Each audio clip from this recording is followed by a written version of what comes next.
Esta mesa, que es la última de nuestro congreso, recibimos a Ángela López, que ya la escuchamos hace 2 días presentando su trabajo, y bueno, le agradecemos también mucho que haya aceptado moderar esta mesa. Bueno, bienvenida Ángela, muchísimas gracias de nuevo. Perdón, tiene la palabra. Bueno, muchas gracias. Repito los agradecimientos que ya hice el otro día. Ayer estaba hablando con otros colegas que se dedican al archivo y les agradecían también, María Belén Moncayo, y bueno, Anthony Pinet también. Les agradecían porque esto es un precedente para el mañana, ¿no? Todas estas metodologías, estas estrategias que hemos escuchado y las que no hemos podido escuchar van a quedar grabadas, así que bien. Bueno, tomando un respiro, esperen porque me olvidé de una cosa. Pero, ¿cómo hacemos con lo de...? Yo lo vamos a entrar. Bueno, ahora sí, el respiro. Bueno, quería hablar un momento, le voy a copiar a Nicolás, que habló un poquito de el nombre de esta mesa, que me parece muy pertinente, que es el soporte y la imagen, preservar la materialidad de los archivos audiovisuales de arte.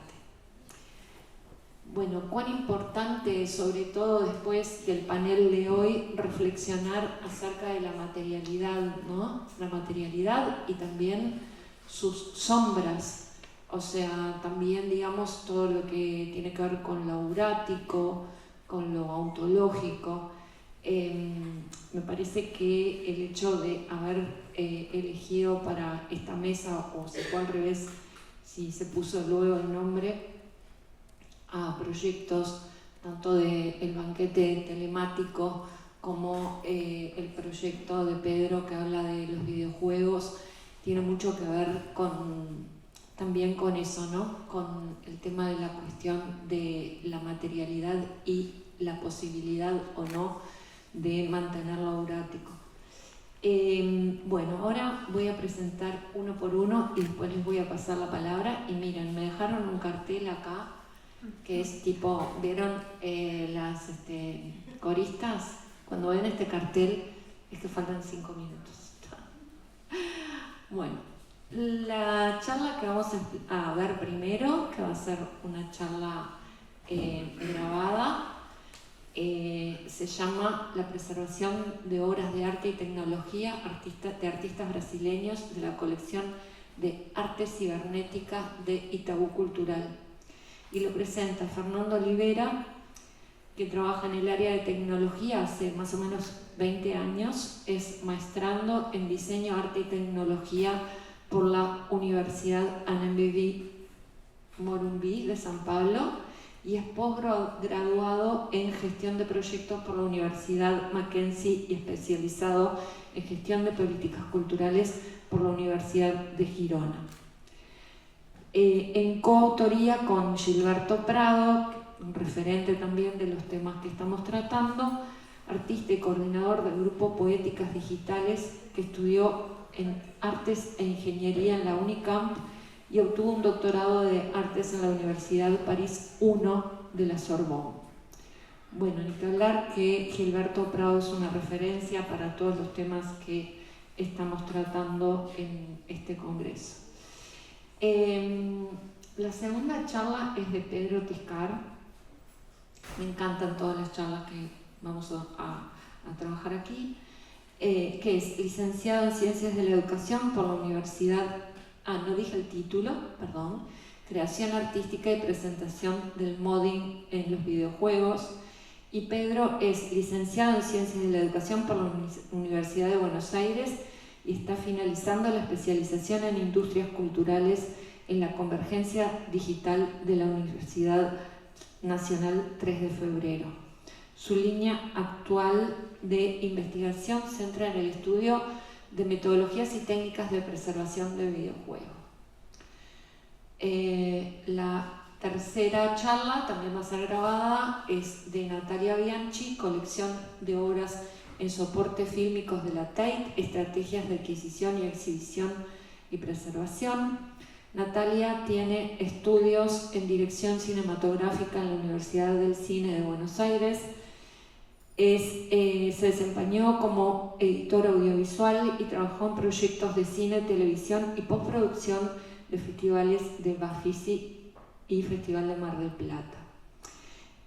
Actualmente trabaja como asistente de conservación en la Tate, donde es responsable de la adquisición y cuidado de obras de arte en diversos formatos time-based media. Por último, aquí. Por último está preservar el banquete telemático, estrategias y desafíos, a cargo de Leandro Varela, que ya nos hemos conocido y presentado, que es realizador, archivista audiovisual, estudió disciplinas de artes de música y del espectáculo en la Universidad de Roma 3 y archivística y bibliotecología en la Universidad de Roma La Sapienza. Ya lo habrán visto en el proyecto de cine chaqueño, pero también trabaja en la gestión de digitalización de videos en soporte magnético de la Fundación Federico Clem, Fundación Espigas y Archivo Trinity. Dice, trabaja en el museo en conjunto, estuvo a cargo de la gestión de digitalización. Perdón, hice una poda donde capaz que en la reducción quedó algo fuera, pido disculpas. Y Martina López, que es licenciada y profesora en Artes Combinadas y diplomada en Gestión y Conservación de Archivos de Arte. Actualmente se desempeña como archivista en el Centro de Documentación UNESCO Villa Ocampo y colabora con la Fundación Federico Jorge Clem y el ICA, Documents Project for Museum of Fine Arts in Houston. Bien, perdón por la reducción, pero todo va a estar, cuando se hagan las grabaciones, van a estar sus currículums completos. Doy paso entonces a Belén a que ponga la grabación.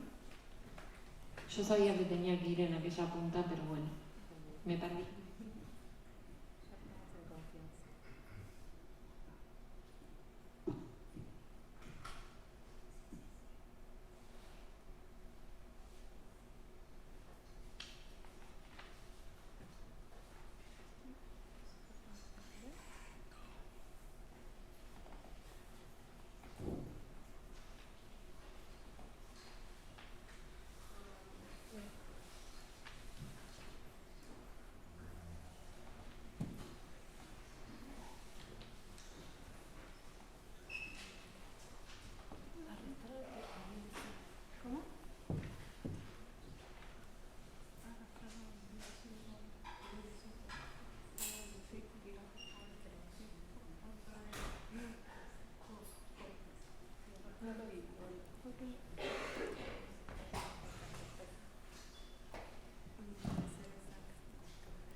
Olá, boa tarde. Meu nome é Fernando Oliveira, sou mestrando de Design, Arte e Tecnologia na Universidade de Morumbi, São Paulo, Brasil. É um prazer estar aqui com vocês. A minha pesquisa fala sobre preservação de obras de arte e tecnologia de artistas brasileiros da coleção de arte cibernética do Itaú Cultural. O Itaú Cultural faz parte da Fundação Itaú. Eu estou gerente hoje no Media Lab, uma área que estuda e pesquisa sobre a relação de arte e tecnologia. O Media Lab, na verdade, estuda toda a parte de tecnologia, mais específico, uma relação do tema de arte e tecnologia, juntamente com as equipes de artes visuais e acervo do Itaú Cultural. Bom, a minha pesquisa nesse sentido, ela traz alguns contextos importantes na percepção. A Fundação Itaú, ela tem uma coleção de arte e tecnologia composta de cerca de 19 obras, e a coleção de arte cibernética é um recorte da coleção de arte e tecnologia e é composta de aproximadamente 13 obras de arte atualmente.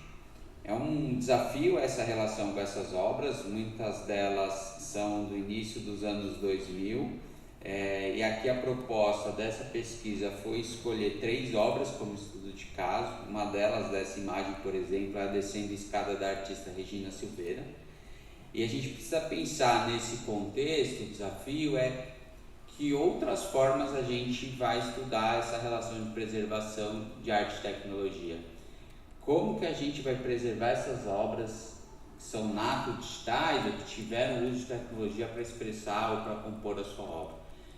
Tecnologia no sentido digital, computacional. Este é o grande desafio que a gente vem se deparando nesses últimos tempos, pelo avanço tecnológico, pela obsolescência, a produção de certa forma vai aumentando, mas vem muitos estudos a partir, imagino, do ano de 2010, evoluíram muitos estudos, mas na prática a gente ainda encontra algumas dificuldades nessa relação.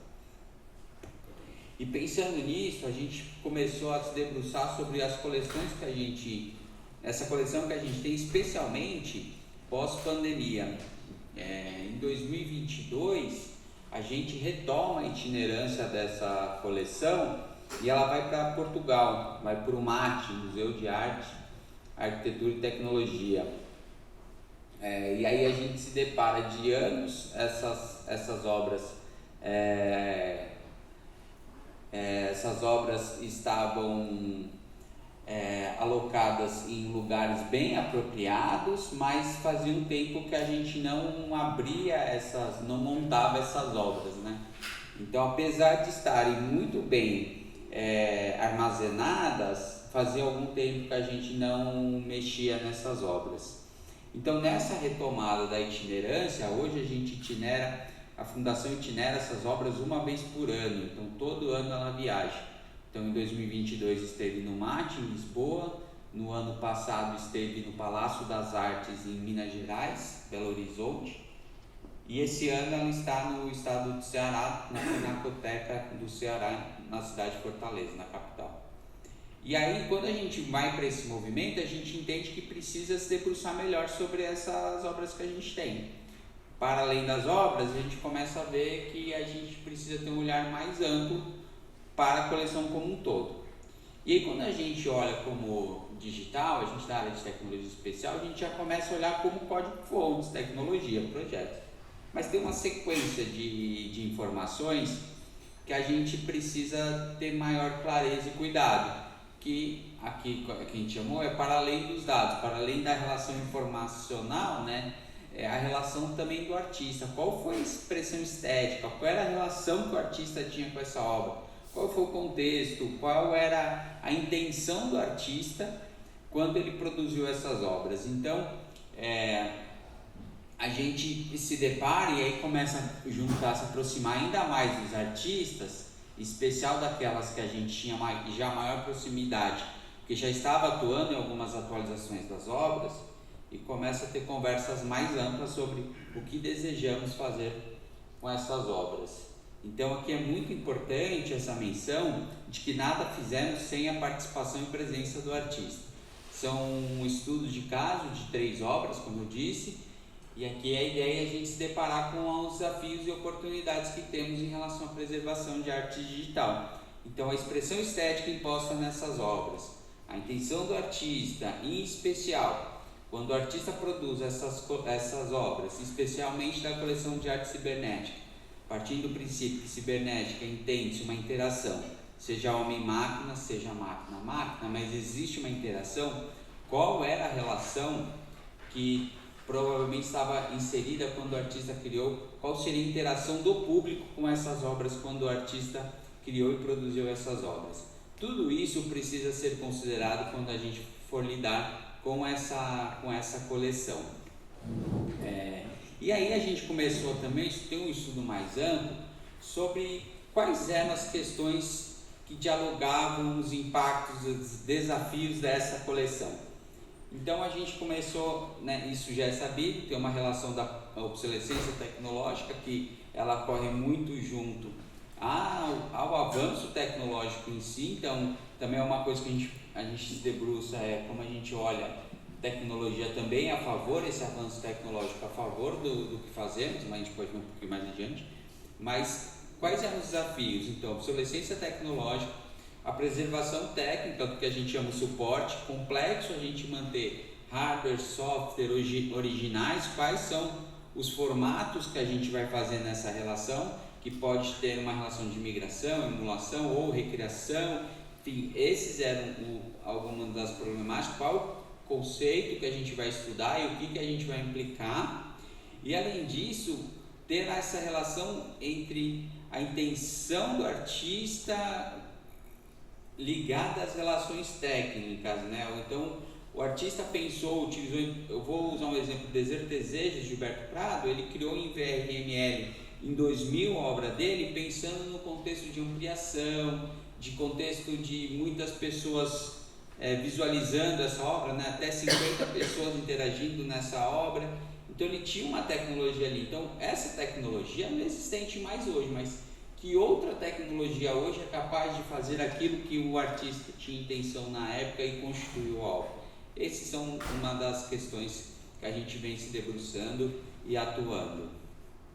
E aí a gente pensa qual é essas formas que outras abordagens a gente precisa ter em relação, aí voltando um pouco da metodologia de tecnologia, acho que a Arielle Velocilo, ela vem falar num livro, no artigo dela, ela é espanhola, acho que ela tem uma relação com o Reino Sofia, ela fala uma menção sobre essa utilização, sobre a relação de entender preservação de obras de arte como desenvolvimento de projetos, isso numa relação de garantir a multidisciplinaridade de desenvolvimento de projetos em si, né? Então a gente tem as relações de adaptabilidade a cada momento, a gente precisa se adaptar aos momentos, os cenários que a gente vivencia, uma colaboração interdisciplinar. Aqui é muito importante, como a gente itinera essas obras, é importante que a gente tenha percepção de quem monta a arquitetura do espaço expositivo, do pessoal de produção que monta essas obras anualmente, da equipe de acervo, que é quem mantém o acervo dessas obras, né? Quem arquiva, quem armazena essas obras em si, porque algumas delas têm equipamentos também, têm estruturas juntas. Então usar humanidades digitais, que aí está na relação de tecnologia, né? Desenvolvimento de sistemas, projetos. Então esse formato de projetos nos garantia, de certa forma, recursos financeiros, pessoas, garantia uma estratégia mais ampla sobre como fazer isso. E aí, como último item aqui, eu trago o que eu já comentei antes, a importância nesse momento da presença do artista. É imprescindível que esse artista esteja junto para que ele também delimite e norteie as ações que essa coleção vai ser direcionada, a preservação dessa coleção será, quais os próximos passos serão realizados com essa coleção.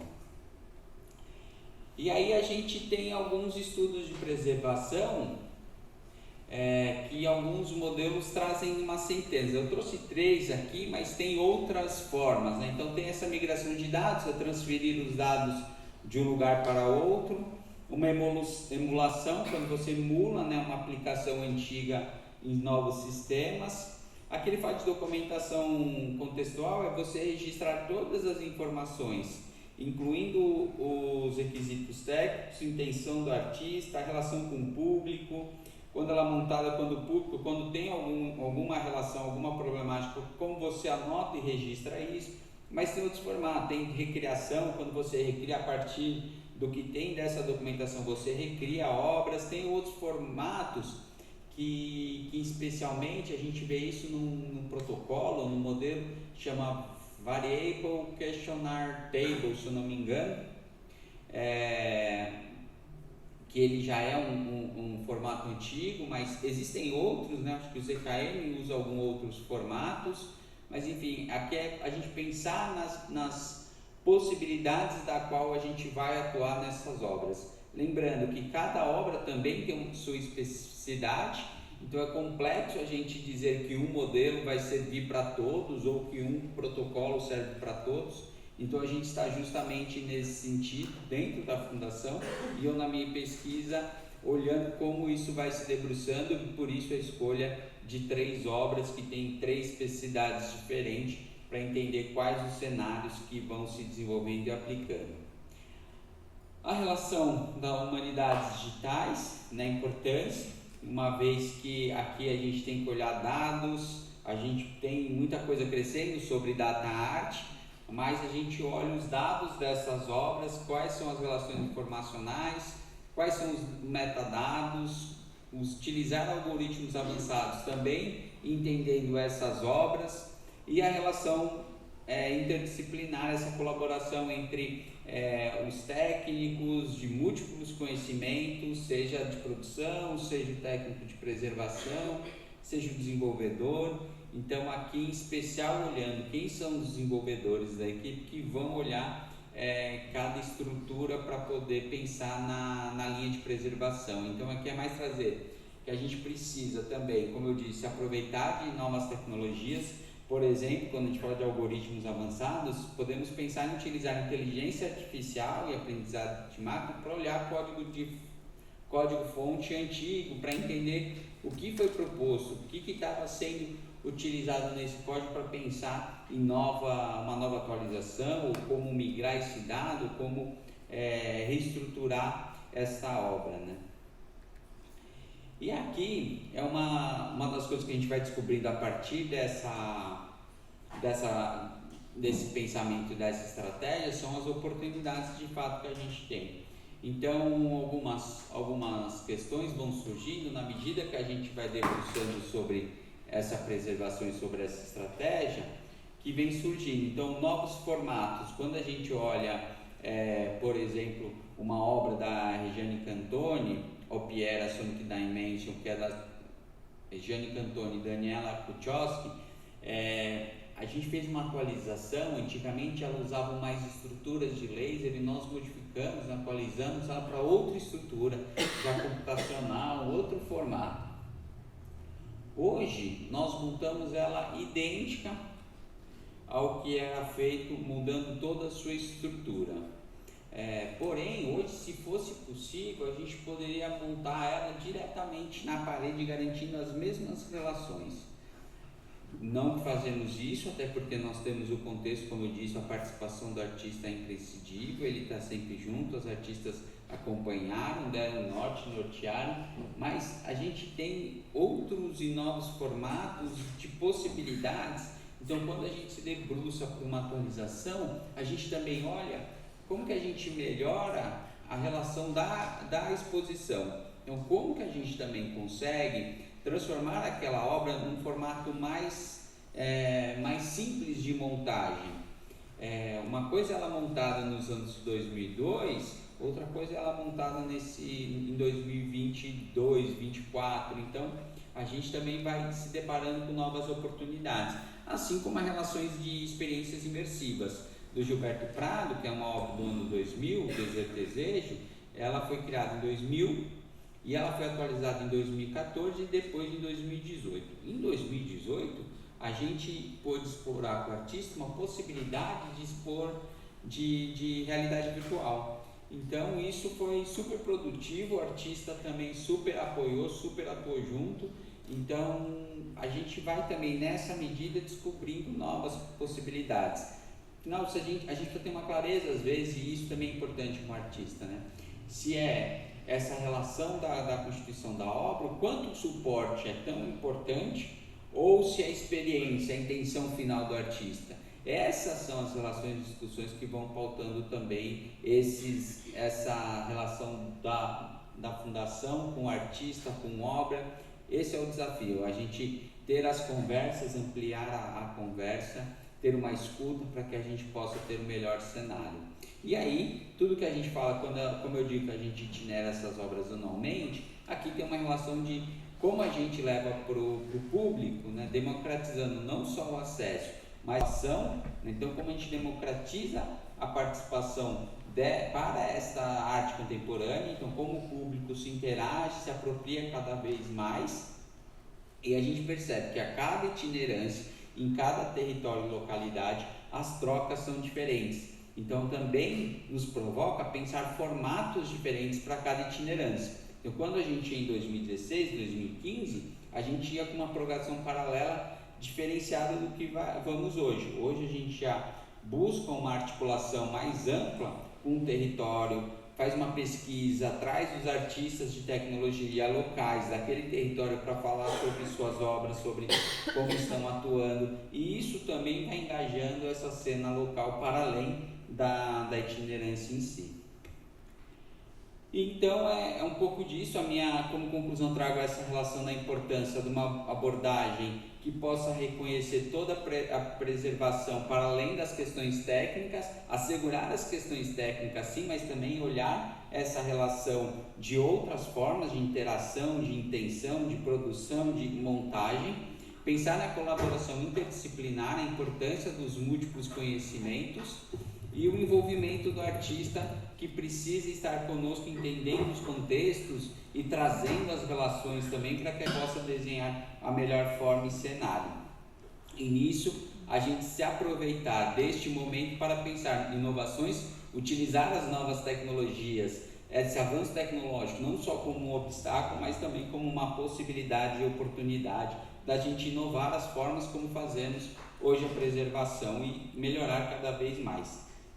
Eu digo que é importante a gente pensar que essas obras são também, essa arte contemporânea, ela foi evoluindo cada tempo e as formas também, ou de preservar ou de criar. Então a gente se depara com esse desafio onde a gente precisa entender quais são os próximos passos.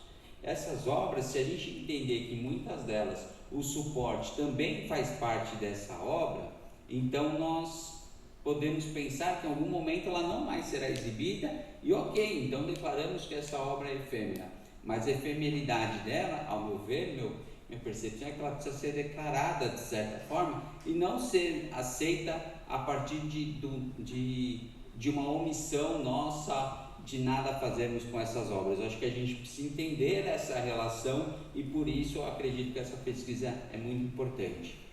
Então eu gostaria de agradecer mais uma vez a presença, a participação, esse convite.